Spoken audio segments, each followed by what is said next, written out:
umqulu sesi-right. Osinawe lapha namhlanje. Sibonge. Sinibingelela bazalwane egameni lika Jesu Kristu waseNazaretha. Thank you so much for tuning in. Sambonga uNkulunkulu kakhulu. Thathe leli thuba ngibingelela ibandla lenkosi kuzona zonke indawo la kufinyelela khona lezi inhlelo zethu egameni lika Jesu Kristu. This is our new segment ke la khona suke sibukisana imibhalo. Sibukisana imibhalo nje ngendlela enhle kakhulu. So siyabonga kakhulu bazalwane bami egameni lika Jesu Kristu waseNazaretha. Yes, ningakhohlwa ngomhla ka2 siyobe silapha na eThekwini eMkhumbane Hall.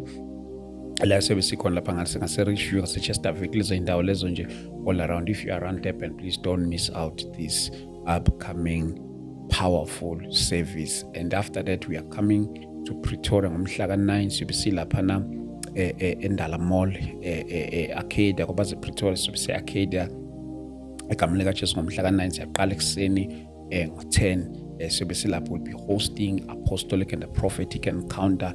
You do not want to miss this one egameni lika Jesu Kristu waseNazaretha. Yes, today I'm joined by Ubaba Ukhoza sinaye la ukwavela ke kaninginyana la enkulumeni la suke sixoxa khona.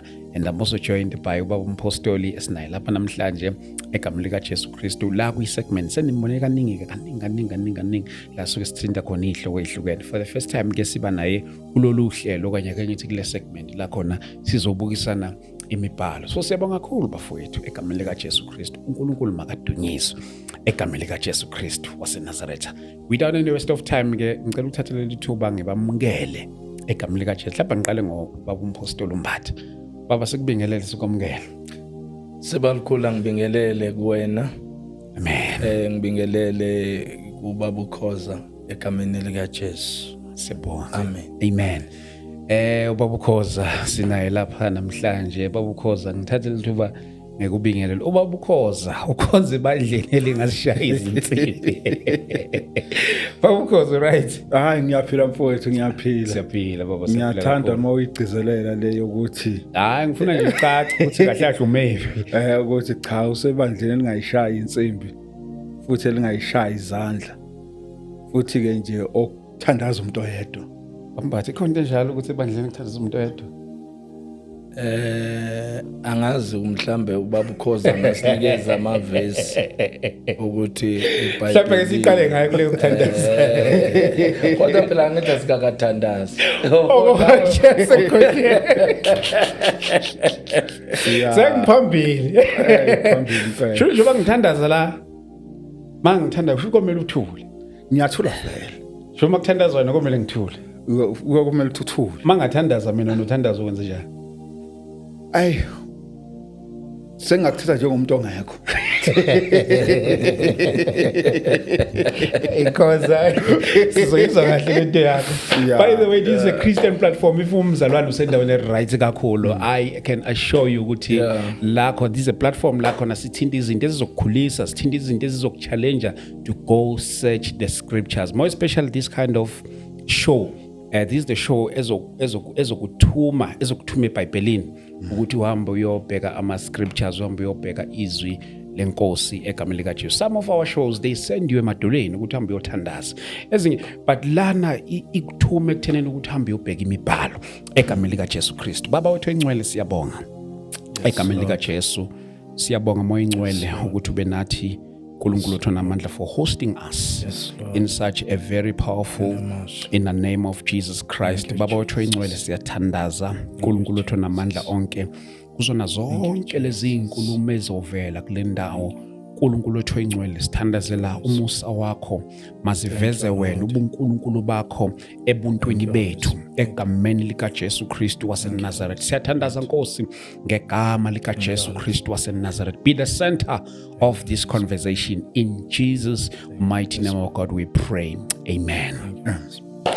Yes, once again amukelekani ke bazalwane bami, siyabonga kakhulu. Mhlambe ke mvele ake si break nje ice ngayo kulena. It's quite very interesting leyo kuthandaza because lapha kucacisele ubaba Umbatha kule yokuthandaza umuntu wena bese singena esihloko esihlukene sethu.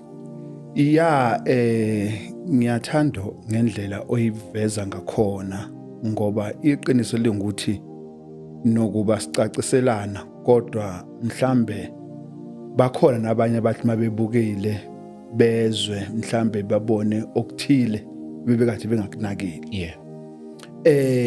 Kafishane nje masikhuluma ngomkhuleko, umkhuleko uyinkulumo esuke ibheke kuNkulunkulu. Incwadi yabaseFiliphu 4 verse number 6 uthi uPaul izicelo zenu mazaziwe uNkulunkulu ngokukhuleka. Kusho ukuthi ke uma sikhuleka sisuke sihambisa isicelo sethu noma sisuke sihambisa ukubonga uNkulunkulu. Buka ke mawubheka incwadi kaFirst Timothy chapter 2 verse number 8 uthi uPaul ngithanda ukuba amadoda akhuleke ezindaweni zonke. And then ke uma amadoda ekhuleka ezindaweni zonke, khumbula lento engiyishilo ngithe umkhuleko ukudlulisa umlayezo othize, ngabe umlayezo wesicelo, ngabe umlayezo wokubonga. Kusho ukuthi ke yonke into eyenziwayo ebandleni kumele yenziwe ngokuhleleka. Okay. Nange-order, kusho nje ngokuhleleka ukuthi okay izinto azenziwa nje isiphithiphithi. Buka incwadi ka1 Korinte usahlo number 14 verse number 15. Uthi uPaul kunjani pho ngizokukhuleka ngomoya ngikhuleke nangengqondo futhi. Okusho ukuthi ke masikhuleka akumethi ingqondo ilahleke. Akumele ukuthi umoya ungabibikho kodwa kumele ukuthi umqondo ube khona. Ngakho ke masithi siyakhuleka sivula inkonzo ngomkhuleko sizothi baba uDlamini sicela usikhulekele ukuba kuvulwe inkonzo ukuze uzothi mawukhuleka uqala sikuzwe, uphakathi nendawo sikuzwe, uphetha sikuzwe, mawusuthi amen sithi nathi amen. Ngoba uamen usho ukuthini? Usho ukuthi makube njalo. And then siyavumelana manje masizokhuleka sonke kanye kanye. And then ngapha iBhayibheli lithi uNkulunkulu akusuye osiyaluyana. Usuyichazile ngiyabonga bokukhoza. Ungabusayilanda kakhulu bazizanga ngayo kahle kahle. Bese nje yes. Nansi ke bombathu uyayizwa ke yes. Mhlambe ubabu ukhoza ekuthenini ukuvula inkonzo. Yes. Singavumelana ukuthi ngeke kuthiwe mhlambe let's say ifeni kuthiwa bani khuleka. Yeah. Akhuleke lo muntu as an item. As an item. Yes. Kodwa ibandla there are many incident in eBhayibhelini la khona kutholakala abazalwane bekhuleka. Bona njenge verse lela alikhothile ufuna amadoda akhulekayo angacolanga ulaka phambi izandla ekhuleka. So lapho amadoda mningi lobo ukuqala ukuthi lelo verse alithi indoda so kufuneka ekhuleke kunomningi. Yes. Siqaphela ukuthi ke uma uPeter during umkhosi wePhasika uPeter eboshwa Acts chapter 12 lithi iBhayibheli ibandla lamkhulekela ngesineke ibandla lakhulekela uPeter. Ngiyacabanga ukuthi izwi likaNkuluNkulu encwadini futhi enye reference ngoba i-doctrine once uthi i-doctrine okanye isifundiso awukwazi uku-establisha isifundiso ngevesi noma lilodwa. Ufuneka uthole amavesi azo noma amabili azo backup leyo doctrine leyo. Okay. So now ngicela ukuthi ke ngibheke incwadi yezenzo futhi izenzo chapter 1 uverse 14 from verse 14 ibandla nalapho futhi liyakhuleka kubonakala ibandla likhuleka hlanganela ibandla likhuleka. Acts chapter 2 verse 42 ibandla futhi nalapho futhi kuhlanganela abazalwa nabesifazane abesilisa bayakhuleka. So sibuka ukuthi ke into yokukhuleka mhlambe bona banezizathu zabo ezokuthi inga njengoba echazile ubaba ukhosi ofithi ke mhlambe inqubo yabo kodwa angeke sigeneralize siyenze idoctrine for the church. Yes. Ngoba lapho sobe sesiphambana nezwi likaNkuluNkulu, initial word, ngoba alikho izwi eBhayibhelini elithi kufuneke kukhuleke umuntu oyedwa ebandleni. Njoba ke chaza nje ukuthi njoba ngithi mina ngiyavuma uma kwama items noma mhlambe let's say for example kwesinye isikhathi kuthiwa inhlelo ngenhlelo kuthiwa sibani ivula inkonzo, lo muntu lo angakwenza avula inkonzo alaleleke. Uyabona, ngoba usuke kucelwe yena, kufana nokuthi kuthiwa Dlamini khuleka. Uyabona, lapho ke uzokhuleka phela ngoba kucelwe wena. Uyabona, usuyakhuleka thina ke sithulile. Kodwa lokho asikutreat njengesifundiso nangedoctrine efanele siqhube ngayo, ukuthi ke ibophe idoctrine eyenza ukuthi wonke umuntu ame lapho. Interesting. Ngiyakuzwa ukuthi uyafudumala. Akekiyeke. Asingene kulesi sihloko. Siyosenza ngelinye ilanga. Siyosenza ngelinye ilanga. Ngifisa ukufana kumnyeni. Okay, akunikeze 1 minute. Okay. No, ngilapha ekuthenini uma sikhuluma ngomkhuleko, sikhuluma njengoba ngathi ngiqeda ukusho ukuthi sikhuluma 1 kungaba isicelo, 2 kungaba ukubonga, and then ke masikhuluma ngebandla sikhuluma ngendlu kaNkuluNkulu, and then ke okuNkulunkulu oyinhloko kulendlu le, and then ke njengalombhalo awudonsayo umfowethu kaActs chapter 12 ma lithi iBhayibheli ibandla lamkhulekela uPetro ngesineke. Mangabe sithi khuleka, asithi zikhulekele wena, sithi sikhulekele sonke siyibandla, sikunikeza lo mlayezo lo esicelo sikunikeza sona ukuthi manje kungabe khona ogulayo khuleka, kungabe mhlambe kukhona obekade gula usesindile khuleka. And then ke ngokwenza kanjalo awuzenzeli wena wedwa, wenzela ibandla lonke, ukuthi sithi mangabe ke ngithi nje ngathi ngenza isibonelo ukuthi sivula inkonzo, mangabe sithi ethi omunye umzalwane sekukhulekiwe nokuvula inkonzo, ngeke sithi hayi ubani usekhulekile. Igama lithi yes sesikhulekile ngoba ebekhuleka egunyeni alinikezwe yibandla ukuthi akakhuleke. Olesihloko lesi simnandi lesi ngathi besavule isikhulumi. Kodwa ke sibalukhulu uyacabanga ukuthi ke 1 angifuni mhlambe silmisinterpret izwi. Okay.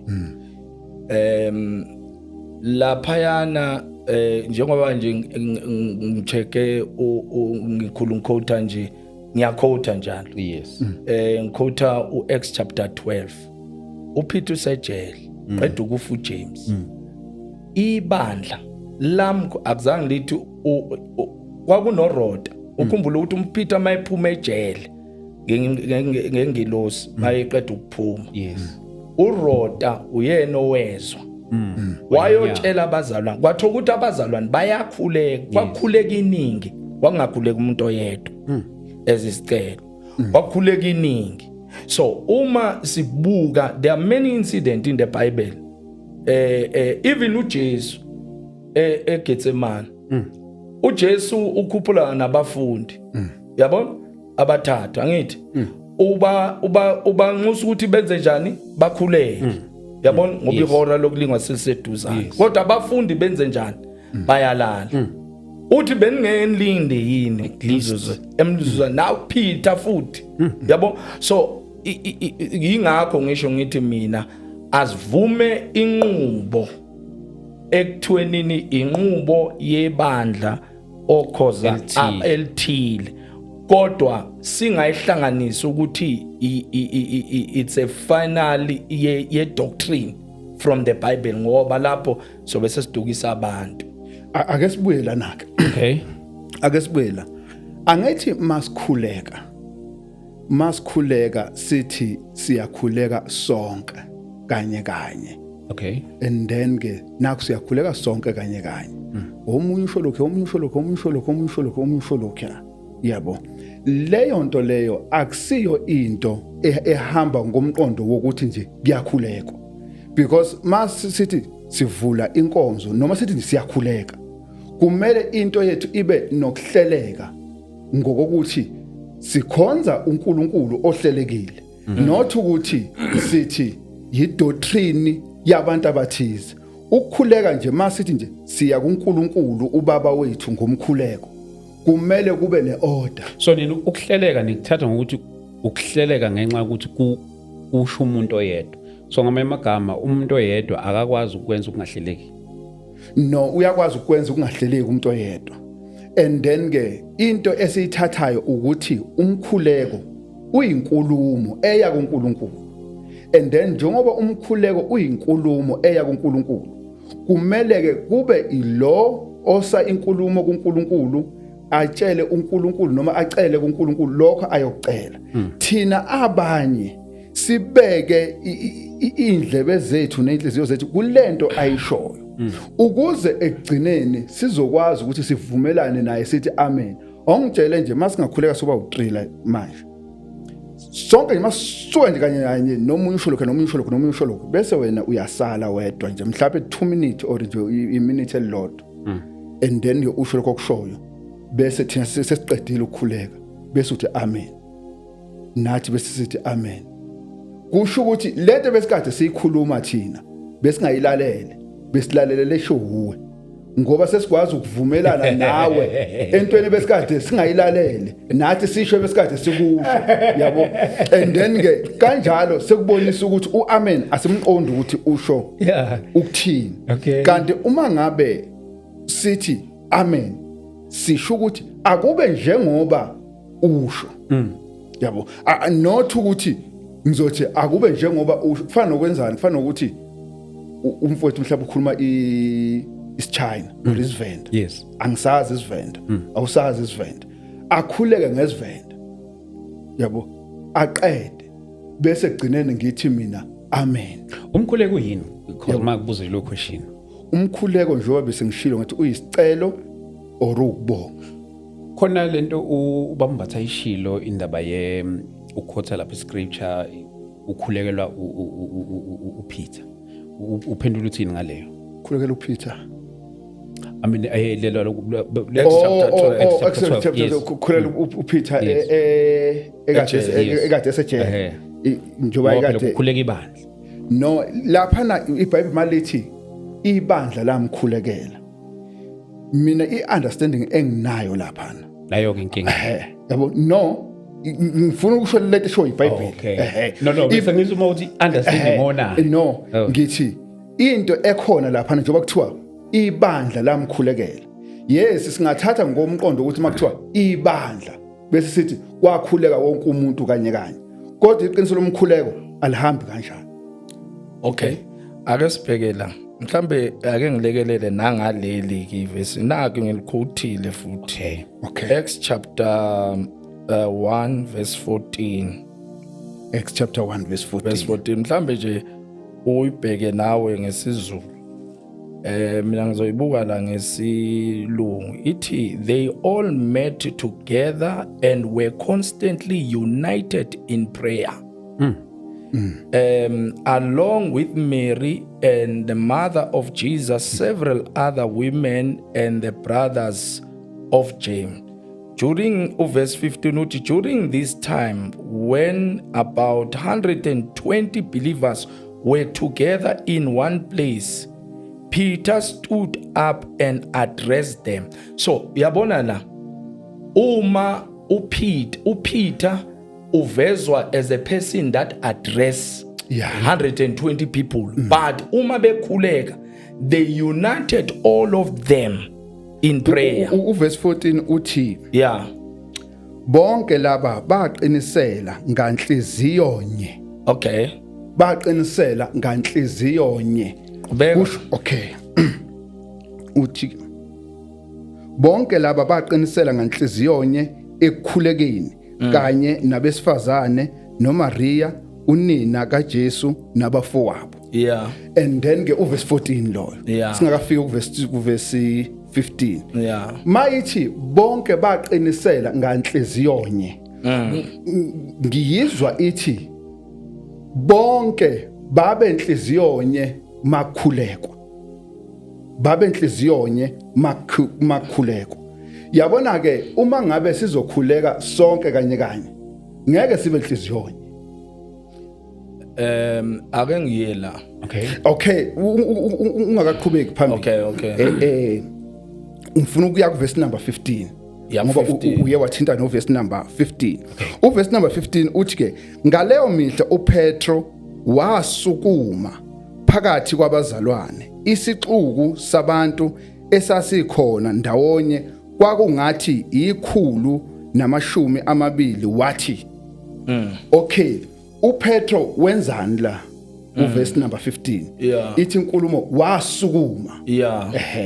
wasukuma wakhuluma kubo Yeah. and then ke inkulumo ayikhuluma ke iverse number 16 kodwa into engiyilandile ukuthi lana kubonakala uPetro elida esukuma ekhuluma kubazalwane njoba inkulumo ithi ngaleyo mihla okungisho ukuthi inkulumo eyenzeka ngesikhathi esisodwa le because mawubheka lenkulumo le uverse 14 and then ke uthi uverse 14 bonke laba baqinisela nganhliziyonye ekukhulekeni kanye nabesifazane noMaria unina kaJesu nabafowa bese ke ethi ke uverse number 15 ngaleyo mihla uPetro wasukuma phakathi kwabazalwane isixuku sabantu esasikhona ndawonye kwakungathi ikhulu namashumi amabili okay and then ke into engizama ukuyiveza ukuthi uverse 14 unginika umqondo othi baqinisa bonke baba njani inhliziyonye baba inhliziyonye ngenkathi ukhuleko okusho ukuthi into ababeyikhulekela babeyazi ukuthi babekhulekela ini bonke baba inhliziyonye kuleyo nto leyo abayikhulekelayo Kodwa sivume lapho. Yes. La iBhayibheli mhlambe iinterpretation different. Ngoba uyabona uverse 15 ukhuluma enye inkulumo kunoverse 14. Uverse 14 ucacile. Afuneke simtwist. Uverse 14 ubala abantu abakhuleka bekhuleka nganhliziyoni. 1 uma sikhuleka angithi sikhonza inkosi eyodwa.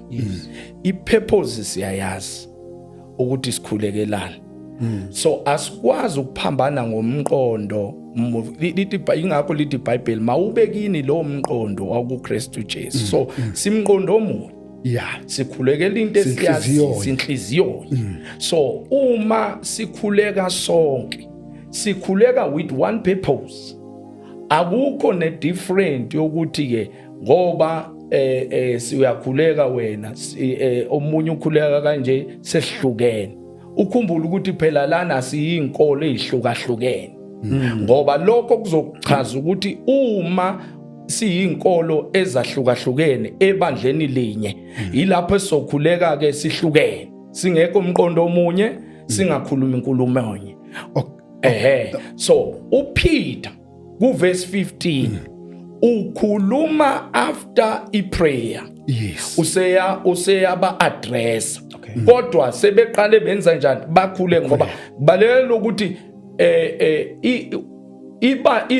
iverse lichaza lona lodwa lechaza ukuthi kwakunobani and uma uthi uyacheka kwakunabafundi futhi yabona. So izwi likaNkuluNkulu mina ngenzela ukuthi senze ijustice kuwo wonke umuntu nolalela ukuthi sivume la ukuthi ngempela izwi liyakuveza ukuthi iningi liyakhuleka njengo Acts chapter 12 as well.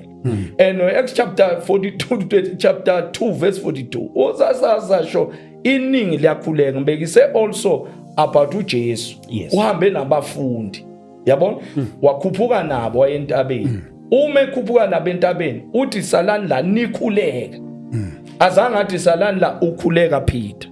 Ngeke ngifunda neverse lapha before ngeke ngifunda neverse makufunda incwadi kaJakobe I think it's chapter 5 uthi makukhona ogulayo Yeah, makabiza amalungu ebandla amkhulekele alisho ukuthi mhlambe ke makabiza amalungu ebandla ilungu elilodwa limkhulekele mhlambe awucacisela no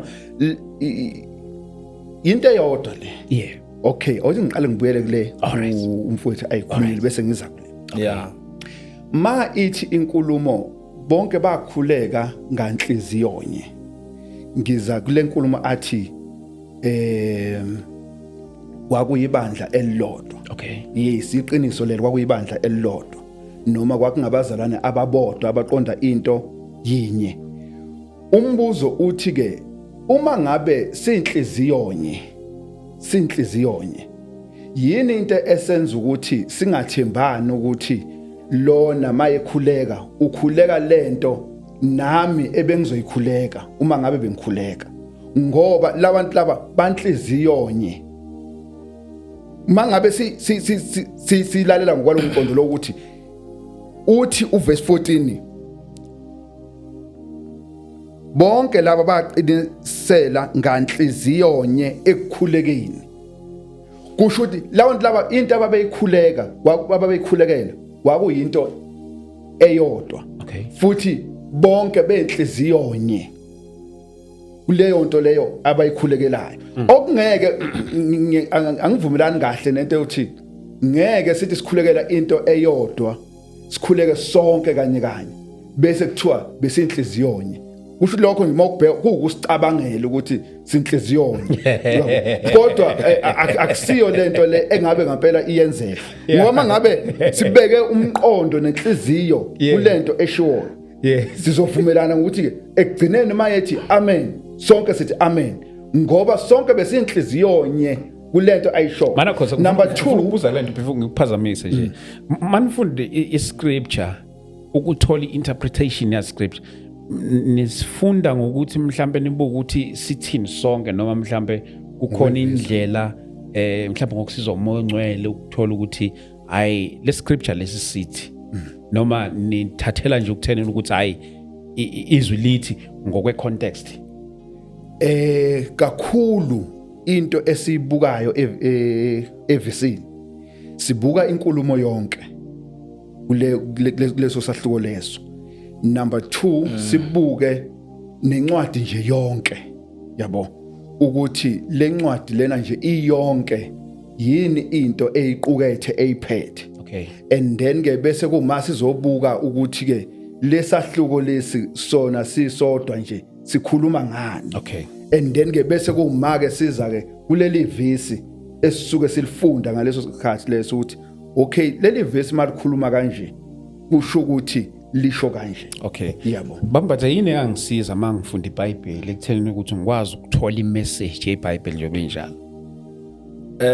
I think into yodwa justice ukutheni understand the whole chapter that you are reading ngoba awukwazi ukuthi unga-understand ukuthi be-event what was all about so iyo lento yenza ukuthi wenze justice uma ukhuluma nenkulumo ethile wenze justice yabona njengoba ngikhotha lamavesi ngiwakhotha ngoba ngazi i-background the whole elokunja of the whole chapters yes ukuthi what was the event so that is why uma iBhayibheli lithi ibandla lalikhuleka so thina one asikwazi ukuthi sibeke ngomqondo wethu sifake umqondo wethu sikhulumela iBhayibheli iBhayibheli lifuneka licaca malithi ibandla lakhuleka ibandla uma lithi uPeter wasukuma ibandla bekuzothiwa uPeter ibandla lasukuma kune different lapha uPeter wasukuma usukuma after ibandla liqeda ukukhuleka so mina ngithi mina ngiyaphinda futhi ngithi mina kuyo yonke into hleze kunenqubo ethile kodwa asingayifaki umqondo wethu usufakele eBhayibhelini asikuthathe njengoba izwi liinterpreter ngoba sizothukisa abantu uma masenza kanjalo asiyenze ijustice ukuthi la khona kuthiwa ibandla lalikhuleka kwakhuleka ibandla yabo limqondo munye njengoba sikhotha maningi amavesi maningi amavesi. So mina ngisamela ukuthi ngiyaestablisha something here ukuthi siveze ukuthi ibandla, ngoba mangathi ngikhotha amanye amavesi will dwell also on the same debate, kanti no, into icacile. Kwakhuleka ibandla bese liyabachaza, kwakhona nabesifazana, khona nabesilisa, khona no Maria, yabo. So lichaza abantu ababekhona, lithi there were about 120 people were there. So asibe nawo lo mqondo lo, ngoba iBhayibheli liyaveza uma kuna certain event yenziwa by individual okanye waqokwa. uPeter mawuqhubeka emavesini, uPeter ku chapter 2, uPeter mayezowina 3000 souls, liyachaza futhi iBhayibheli ukuthi wawina imphefumulo engaka ngalelo langa lelo. Yabona? So ingakho ngithi mina isifuneka siqikelele lokho ukuthi masikhuluma ngomqondo munye, asisho ukuthi ke ngoba wena ukhulekile phela sezindana ibhinde all of us. Ukhothi ivesi manje, yabona la ku James lithi iBhayibheli ukhona yini ogulayo, yabona? Makabize amalunga ebandla amkhulekele, yabona? Amkhulekele. Leso isenzo not sobunye kodwa isenzo sobuningi, yabona? So amalunga ebandla kusuke kwazi ukuthi ke in other version it talks about ama elders. So kusuke kwazi ukuthi these are the elders, iwona yomkhulekela. So bakhulekela lo muntu lo, you understand? So mina ngithi akukho wrong ukukhuleka kwebandla, yabona, ubuningi lonke. Yeah, lonke. Yes. That's the iyo le mina ngenzela ukuthi sisenze ijustice njengoba izwi lisho kanjani. Thina masinomqondo wethu ukuthi hleze thina masivula inkonzo ngichazile khoza ngathi mina uma qoka umuntu kuyi-event kuthiwa noma mhlambe let's say kuthiwa sibanibani isikhulekele, lokho akusho ukuthi sekuyidoctrine, lokho akusho ukuthi sekuyinqubo, kodwa kusuke kuqokiwe lo muntu lo ukuthi akhuleke. It does not also nullify ukukhuleka kwabazalwane ngobuningi. Masikhuleka sonke ngabe suke sesenze icala na? Okay, asibuye la. Okay. Bengikade ngingakaqedi le Our skills course. lenkulumo Okay. yokuqala. Okay. Bengisazoza nakule ka James 5. Oh. Yeah, Kahle umuntu wesineke. And then again, uma ngabe sibuka indaba ukhothe nencwadi ka Acts 2 verse 42. Incwadi ka Acts 2 verse number 42 ithi baqinisela njalo esifundisweni sabapostoli, Yeah. ekuhlanganeni nasekuhlephuleni sinkwa nasemkhulekweni. Yeah. And then ke makukhulunywa laphana kukhulunywa emva kwa verse number 41 ukuthi bonke abalamukela izwi lakhe ngalowo mhla babhabhadiswa kungathi izinkulungwane ezintathu. Yeah. Base beyaqinisela. Yeah. Lenkulumo elapha ku verse number 42 ayikhulumi ukuthi ikhuluma into eyenziwa yilabazalwane laba nathi siyenzayo namhlanje. Exactly. Ukuthi 1 siyakhuleka, 2 siyahlangana, 3 siyahlephula isinkwa, yabo. Kodwa ayikhuluma ukuthi lento bayenza bonke kanye kanye. And then ke into engifuna ukuya kuyo nansi ke eyokuthi uma ibandla likhuleka, ake ngithi nje mhlawumbe ibandla lihlangene bese kuba khona oshumayelayo, yabo. Mhlambe bese umbuzo uthi kushunyayelwe ibandla lishumayelile na? Yes, lishumayelile, ngoba lo beshumayela ebeshumayela egunyeni alinikezwe yibandla. Angazi noma ngiyangithola. Okay, but ke lapho ke uma umshumayeli eshumayele, umbuzo uzothi bekushumayela abani? Akuthiwa ibandla lishumayelile. No, into enguyo ngizama ukuveza ukuthi yonke into ibandla eliyenzayo liyenza ngokuhleleka kokuthi lo uyafundisa, lo uyaxolisa, and then ke ubani uzovula inkonzo ngomkhuleko or uzokhulekela ukuthi or uzovala inkonzo ngomkhuleko. Why kwenziwa lokho? Ukuze sonke sibe nomqondo owodwa entweni eshiwo ngoba sikhuluma ngendaba yokukhuleka. Entweni eshiwo yilo okhulekayo. Sikwazi ukuthi ekugcineni sivumelane naye ukuthi sizwile, siyavuma, akube njalo.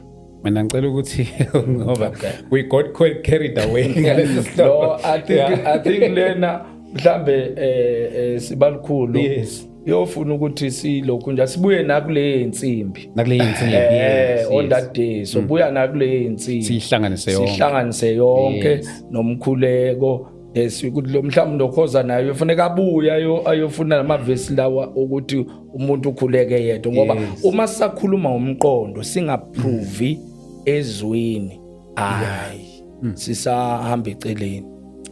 Kodwa ke uma sikhuluma siquote izwi siveza njoba ngishilo ngathi idoctrine it start mina ngafundiswa kanjalo ukuthi you cannot establish a doctrine ngeverse and then 2 you cannot establish i-doctrine ngokuhleleka ngoba inhlelo zamabandla ihlukile. Akusho ukuthi ke usuke singakhonza uJesu. Yabona? Ukhona abanye othola ukuthi kuthiwa banibani thandaza wena sibanibani uthola ukuthi omunye kuthiwa wena uzosihlabelelela namhlanje. Mina angithi lokuhamba kwethu cause siyoshumayela endaweni eziningi la siwena ubona ukuthi ukuhleleka ngokuhleleka uthola ukuthi kuthiwa Dlamini wena uzosihubela namhlanje. Uyabona? Akusho ukuthi indeni nawo uDlamini sekuyi main person. Amanye amabandla uthola ukuthi kunabantu abaningi abahlabelela akuqedi leyo order leyo. Kune order. Okuye njengokuthi nje ukuphazamise okuye njengokuthi la sikhonza khona singena u10. Khona abantu abangena ebusuku ngo8. Khona abangena ekseni ngo8. Kodwa kulokho akusho ukuthi mhlambe khona abangcono ngokukhonza kwabaye futhi inhleleko nje ebandla elithile ukuthi hayi isikhathi savumela ngaso lesi sokuthi sisi accommodate sonke angazi mhlambe nani nayo le futhi mhlambe ukuhleleka kwebandla lokhozo ukuthi ke thina asikhulekisa umuntu oyedwa ukwenzela ukuthi sizomusa. Yabona? Bengifuna ukuza lapha ke ekuthenini ke mhlambe njengoba bese singathi siyayigoqela inkulumo inkulumo ithi kuzomela siyibuyele kufanele siyibuyele uyabona ngibuka amaphuzu abalekile ekubuyeni kwethu kokuthi umfowethu uthinta igama elithi ibandla amabandla enza ngokuhlukahlukana and then ukuthi abanye banabantu mhlambe beke phambili ukuthi ibona bazocula and then ke abanye njalo banomuntu oyedwa izinto ezikanjalo yabo yabona nje leyo ukuthi o chorus leader labama lapha phambili yabona abantu bamala phambili sibiza worship team into out into nje out leyo engekho nje embhalweni yabo because kodwa ke sizoyikhuluma maphinde ayabona manje isizihloko eziningi hayi no isiziningi lezihloko sizoyikhuluma kahle nje sithi nje khahla lapha yabo because okunye futhi ukhoza wathi ayikho into ekuthiwa deliverance ayikho hayi no angithi sizoyibuka zonke lezi sizoyibuka zonke lezi and then ke bengisekule uhlekisa yonke into engekho le wena into engekho ngokwakho njengoba nje nami ngathi nje ayikho lento leyo isho no yabona mana mangithi support mangithi into engekho akufani nokuthi ngithi into engekho leyo ishoyo kodwa ngikhuluma nje ngalento no ngisho khona angisho ukuthi usho kulokhu kimi direct uthi wena into engekho so ngisho khona ukuthi ke uyabona ukuthi ukube womunye umuntu nami mhlawumbe ngihamba ngalomqondo bengizothi hayi because ayikho lento ishoyo mhlamba ayikho lento le enza ayikho into engekho lento ekhonzeka kanjalo into engekho ngoba sibheka the final print, it's a scripture, not our thought. Yes, angithi iyo lento engishoyo ukuthi ke iyo lento engishoyo ukuthi uma ngabe sibheka umbhalo sibheka ngokombhalo akukho la embhalweni khona kukhona abantu okuthiwa chorus leader. Okay, asobheka izwi likaNkulunkulu. And then kodwa embhalweni into ekhona ukuthi ibandla lonke liyahuba. Yes. Okay. Akukho okokuthi kunabantu ababekwe lapha phambili kuthiwa chorus leader laba abanye balalela abanye. Number 2 asibuyele le sibuyele. Okay, ufuna iqeda lento lena no, singayivala. Asiqedi ukuthi ngiphinde sikhulume ngayo. Ngifuna ukuthi nakuleye insimbi. Nakuleye insimbi ngoba uye wayithini. Hayi uthi ukulomfujo kodwa mina ngizongena kuyo. Okay. So ithina kuningi usuyididlo kene because unehlo eziningi. Kodwa ke ngoba lesikhathi sethu sikanje sibheke ephasikeni. Niya ephasikeni? No, asiye ephasikeni siya nje enkonzweni. Okay. Bambatha siya ephasikeni. Hayi thina siyo celebrate iphasika impela. It's a celebration. It's a celebration. Yes. Mhlawumbe ukubaluleka yokucelebrate. Yini ukubaluleka? Yes. Okay. Ukubaluleka kokuya ephasikeni okanye ukuyo celebrate iphasika as umzalwane. Mhlambe siqale la ukuthi ngiyala ukuthi what is the significance of celebrating the Passover? Yeah. One, we check the background. Abanye mabeza nge-analogy okanye umqondo. Beza ngomqondo owe Old Testament la khona uIsrael ekhululwa ebuqileni eGibhithe. Bese beba ne final thought of that ukuthi Passover it's for only Jews, Israelites. Then now umbuzo sekuthenini kwi-New Testament ku-Old Testament i-Old Testament ake ngiqale ngalokho i-Old Testament it's revealed in the New Testament. I-New Testament is hidden in the Old Testament. And then bese kuba nezincwadi ezihlukahlukene kwi-Old Testament. Kuba nama law books, historical books, bese kuba nama poetic books, bese kuba nama prophetic. Nawa bese yahlukana ngokuhlukana.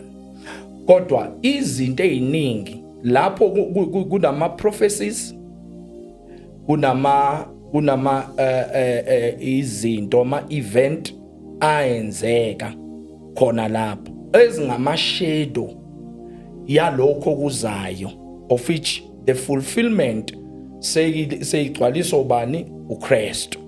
Ngoba uma kuzomisa iPassover ku-Old Testament ncwadi ka-Exodus chapter 12, uma kuzomisa iPassover abantwana bakwa-Israyeli basebuqileni. And then makumisa iPassover kufuneka imvu okanye imbuzi okanye iwundlu elinganasisidle. Yabona? So now liyathathwa lelo wundlu lelo. Igazi lalo libhecwa kuphi? In the doorpost. It symbolizes what that? It symbolizes number 1, protection and redemption. That's in the Old Testament. But now it's a shadow. Lokhu umfanekiso walokho kuzokwenzeka okuyi reality event ezokwenzeka ku New Testament. That is why ke ku New Testament, okay, before ngiqeda futhi Deuteronomy chapter 16, I think verse 1, bese kunikezwa inyanga yokuthi iPassover no celebrator nge-month of Abib, which is April. Yabona? And then now lento lekuzoba isikhumbuzo sesizukulwane lesizukulwane. Ngithi but now mase sifika ku New Testament, uJohn ubona uJesu for the first time. Yabona? Uthi uJohn chapter 1 verse 29 uthi nanti udlu likaNkulunkulu elisusa izono zezwe. Khumbula ukuthi thina singama Gentiles, thina sonke singabantu bezizwe. Uyabona? One uJesu iBhayibheli limbeka ukuthi ususa izono zezwe. Yabona? Okay, fine. Then now uma siqhubeka uJesu establish in the book of Gospel now. Yabona? Gospel. Then Jesus now etafuleni uhleli nabafundi bayadla ukudliwa isidlo ngithi kulokhunja. And then ukhuluma amazwi. Let me just go there. Okay. And quote it. Engayi misquote, okay, because I don't want to misquote izwi. Mhlawumbe usalibheka mhlawumbe khoza nawe ubambathe salivula yini nenze ngayiphasikeni. Ubambatha uthinte into okuyiyona esenze singayiphasikeni. Okay. Uma ubheka incwadi kaExodus chapter 12. Incwadi kaExodus chapter 12 ikhuluma ngokukhululwa kwabantwana bakwaIsrayeli. Okay.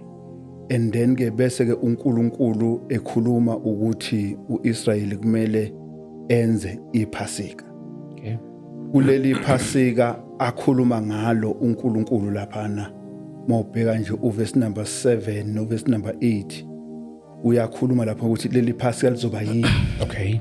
And then ke ukuthi kuzoba ke imvu yeduna noma imbuzi, and then ke bayokuyihlaba abayokuyipheka bayokuyidla yosiwe. And then ke kusho ukuthi iPhasika izinto ezazikhipha iPhasika kwakuyinyama eyosiwe, isinkwa esingenamvubelo, imfino ebabayo.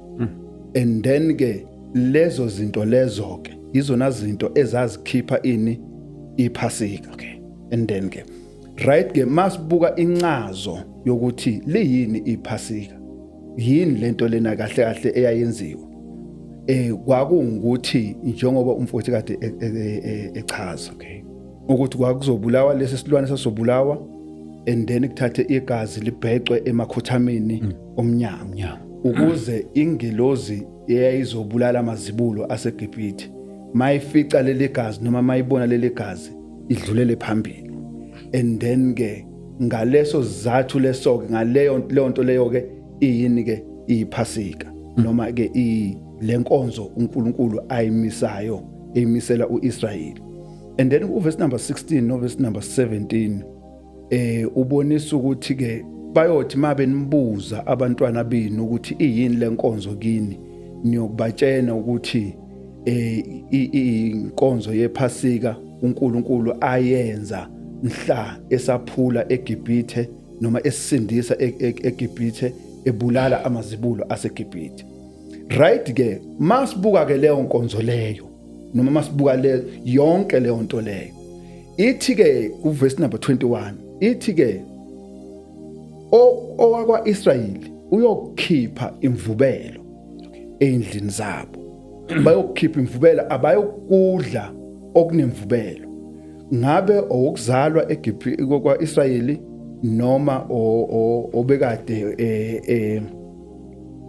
esigcila kubo. Okay. Akayokudla okunemvubelo because mayikudlila okunemvubelo lithi iBhayibheli uyobulawa. Okay. Alright ke othi ngiqedele. Alright. And then ke uma ke okugcina uma ke sithi ke iPhasika asiligubi because zonke lezi zinto ezikhulunywa la asikwazi ukuzenza namhlanje. Ake ngikwenzele nje isibonelo esilula. Kuthiwa endlini zenu kungabikho okunemvubelo. Kodwa mabeya ePhasikeni njengoba bezothi bayiPhasikeni bazobe bephethe amakhekhe. Yabo. Bazobe bephethe amakhekhe and then futhi izobe ingekho lento okukhulunywa ngayo la. Okay. Yabo. Mhlawumbe kube bekunethuba mina bekungabuza nje umbuzo othi ma abantu bethi bayiPhasikeni le phakathi kwalezi eziwu2 kwemvu nembuzi ukuthi abazoyihlaba ngabe yani eduna noma esikazi. Okay. No, it's fine. Ngenze ama point sikwazi sikwagoqa ngenxa yesikhathi sethu. Amazosikhombisa into engenza. Cha. Okay. Bamba mhlawumbe ngazi khona ongafisa ukuphendula kuloko. Mina mhlambe la yabona into eyodwa bengisaza nayo ukuthi ngoba I've engaged with different kinds of people coming with this analogy. And ngiexplainile izinto ngithe kokuqala Old Testament is revealing the New Testament. New Testament is hidden in the Old Testament. Most of izinto eziprofesayiwe nezinye zibe amashadow ziku Old Testament, but now ku New Testament is revealed kuyi reality. Ufana nenkonzo yokungena endaweni engcwele yabona yaba priest ababengena endaweni engcwele. Thina in the New Testament asidinga umpriest oyozingenela endaweni engcwele ngoba uJesu waba umpriest owasingenela. Okay. Yabona? Mfuna nokubuza le but I think naye mhlambe iyahlangana. As ibandla siyasidla nesidla senkosi. I think naye iyahlangana nendaba yephasika. No, ngizoya lapho. Okay. Futhi boldly so. Okay. Futhi boldly so. So now understanding kufana ngizobekisa ngento eyi1. When we deny the Passover that was done by Jesus, we are denying our salvation. In the New Testament, not in the Old Testament. Old Testament asingeni thina. We understand. Okay. Thina singena in the asingeni in terms of those event that what you call festival that was for Israel when they went at that time. Okay. Yabo asingeni lapha. So akudingeki thina khoza sibe nembuzi, akudingeki sibe nesinkwa esingenamvubelo ne all those things. Asingeni lapha. Okay. Because that one it was a shadow of what to come. Then now Jesus came now. Alisadingeki ukuthi siyolanda elembu because Jesus became a lamb. Isidlo senkosi sidliwa nini? Mhlambe sifuneka siqale la ukuthi wena sibalikhulu si establish le. Okay. Phasika. Yes. Yabona? Ngizama nje nokuyigoqa nami ngenxa yesikhathi sethu. Yes. Okay. No, it's fine. Let me just read for the sake of for sake of time Okay. read, but bengifuna ukuthi sinabe kule kuyo le. Nambe ngisafuna ukuthi hijackwe umthandazo. Ngisafuna ukuthi ngilalele ngoba umfowethu uthi okuyiqiniso ukuthi iTestament elidala lali isithunzi sezinto ezayizovela eTestamenteni elisha. Manje bengisafuna ukuthi ke ngizwe ukuthi eTestamenteni elisha ikuphi la khona kugujwa khona iphasika. Okay, mhlambe amnike just 1 minute to close. Okay. But but anyone, okay, I'm reading the book of John chapter 6. I'm talking about Jesus. One, I've explained one. Ngizoya futhi wonke amavesi. La khona ukuthi in the New Testament is Jesus now. Iwundlu laqala, it's a shadow. Lalingayi reality. That's why ngibande izinto ezimbili ukuthi one, it was the symbol of the blood that symbolized protection kumazibulo aka Israel. Two, and redemption for them to come out.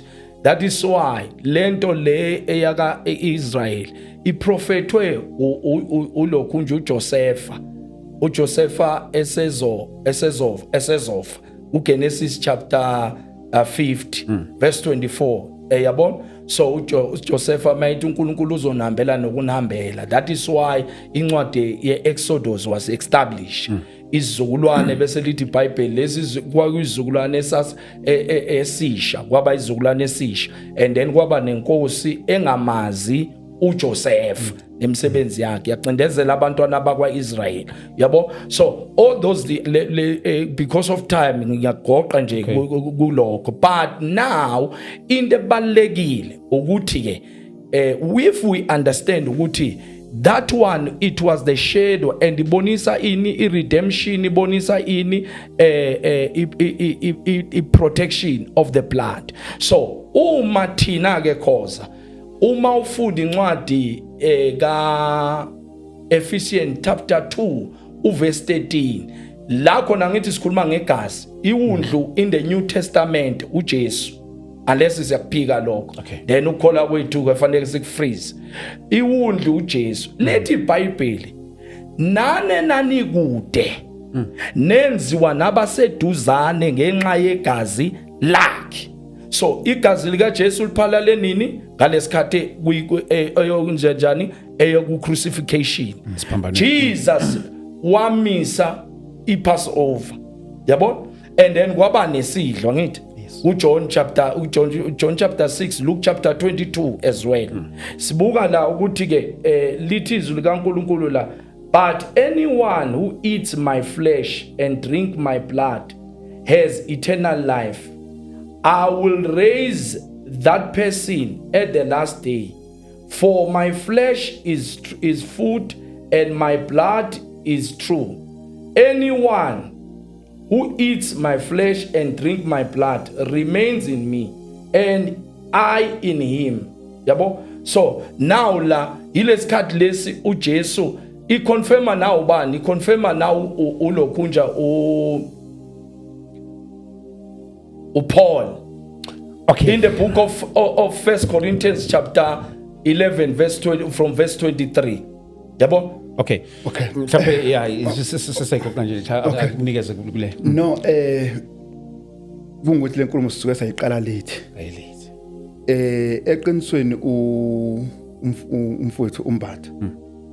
Ngendlela engimuzwa ngakhona uhlanganisa izinto eziwu2. Okay. iBhayibheli lingayihlanganisa. Uhlanganisa isidlo senkosi nePhasika. Lencwadi kaLuka ayikhothayo noma ayifundayo ayikhulumi ngePhasika, ikhuluma ngesidlo senkosi. Lencwadi ka 1 Corinthians 11 verse number 23 ayikhulumi ngePhasika, ikhuluma ngesidlo senkosi. Ayikaze iBhayibheli lathi isidlo senkosi iPhasika. Okay. Even nje noma ngathi akasivezela umbhalo othi kwake kwabizwa isidlo senkosi ngePhasika. Even lencwadi kaLuka ayikhothile.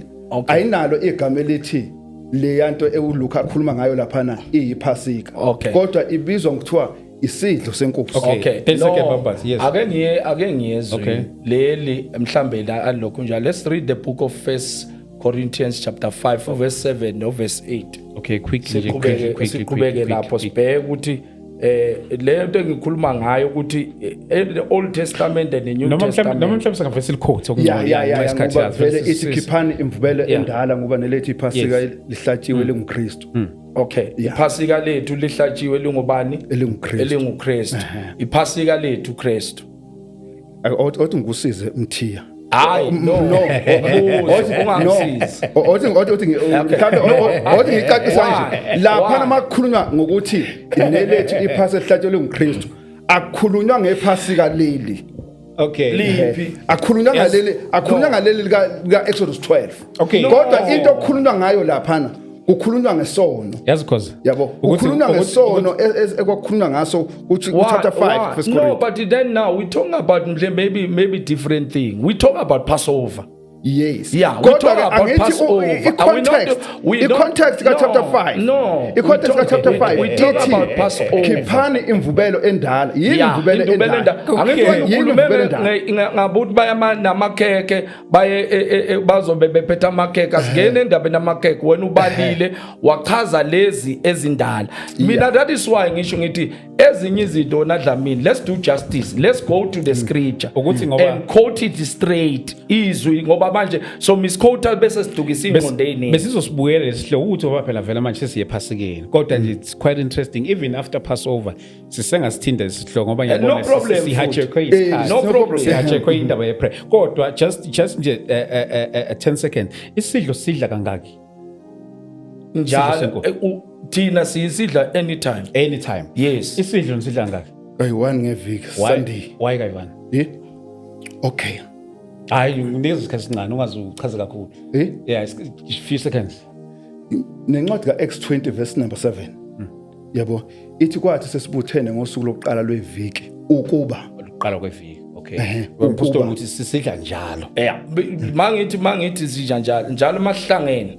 Okay. We eat it is we don't have a strict thing because in Bible the same scriptures ku 1 Corinthians chapter 11 it talks about kwenzeni njalo. So ngakwazi and does not talk about only in a one event. Ngakwazi Even Jesus himself when he quote kuma gospel he said the same thing. ngakwazi ukuyihlala nesidlo nje endlini nje ngiyidlele ngaphandle ukuthi ngihlanganyele Isidlo. ngakwazi bengithi ngifuna ubuza umbatha lo mbuzo angithi uthi basidla njalo. for the next day Njalo masihlangene. Yabo. No problem. Uyiphosa kini. Angithi ngiyaqaqisile ngathi sisidla ngosuku lokuqala lweviki Yes. because incwadi ka-Acts 20 verse number 7 okay ikhuluma ngokuthi ngosuku lokuqala lweviki. Incwadi ka-1 Corinthians 11 ikhuluma ngokuthi manihlangene sihlangana nini ngosuku lokuqala lweviki. Ithini incwadi ka-1 Corinthians 11 Okay, verse number 2 ithi anolindana. Manje wena uthi nisidla njalo. Yingakho ngithi Bheka Nkosi. Okay. Njalo masihlangene. That simply means uma sihlangana on the Sunday we've got lokhunja ukuthi sidle. Okay. So umbuzo sekuthelile ukuthi awukwazi ukuthi ngithi uma ngithi njalo bese wena uthi wena ushuthi namhlanje ngidla isidlo nakusasa ngidla isidlo na Okay. everything. Mahlangene we've got the right ukudla isidlo. asisiphinde lesihloko sizospenda Yeah, lesihloko asisiphinde. bakuthola kanjani Khosi Okay. Kwi-cellphone number abangithola kuyo 064 5561780 and then ke kwi-Facebook ke umshumayeli wevangeli. amen Kwi-TikTok umshumayeli weqiniso. amen bambatha Shumayelo iqiniso. yeah No, siyabonga sibalikhulu inamba zami zithi 083 773 8544 ibandla i-Facebook page Pastor M Mbatha TikTok Faith Temple of Fire Center and also on Facebook page ibandla yeah Faith Temple of Fire Center. Bazalwane sibonga kakhulu sihijekekile la kulesi sajekwe indaba yeprayer sizoyiqhubeza if you want to be in contact with us 0788417844 wenze nje WhatsApp kuba lula kakhulu uNkulunkulu akanibusise ke sibona ePhethekweni ngomhla ka2 May umkhumbane hall ngo10 ekseni god bless you Yeah.